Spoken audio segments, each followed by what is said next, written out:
என் உயிரிலும் மேலான முகநூல் மற்றும் இன்ஸ்டாகிராம் நண்பர்கள் அனைவருக்கும் வணக்கம். நான் தான் உங்கள் பேஸ்புக் சரவணன். புளூ சட்டை சரவணன் கிடையாது, பேஸ்புக் சரவணன். தற்பொழுது பல நீர்நிலைகளில் நீர் அதிக அளவில் வருகிறது. உதாரணத்துக்கு மேட்டூர் அணையில் 16 கமாவில் தண்ணீர் திறந்து விட்டார்கள். நேற்று 29/6/2025 மேட்டூர் அணையில் தண்ணி 16 கமாவில் திறந்து விட்டார்கள்.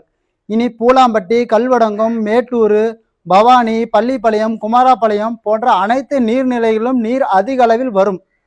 பலரும் ஏங்க எங்க ஊர்ல தண்ணி இருக்கு வந்து குளிங்க, ஏங்க எங்க ஊர்ல தண்ணி இருக்குது வந்து குளிங்க என்று பலரும் அழைப்பார்கள். இருப்பினும் அந்த நீர்நிலைகளில் ஆழம் எவ்வளவு, செடிகளின் வேர் இருக்கிறதா, பாறை இடுக்கு இருக்கிறதா என்பது புதிதாக போபவர்களுக்கு தெரியாது. ஆகையால் நீர்நிலைகளில் குளிக்க செல்லும் போது ஜாக்கிரதையாக செல்லுங்கள். ஆறு, குளம், குட்டை போன்றவற்றை உங்கள் குழந்தைகளை அழைத்து செல்லும் போதும் ஜாக்கிரதையாக நீர்நிலைகளில் குளிக்க செல்லுங்கள்.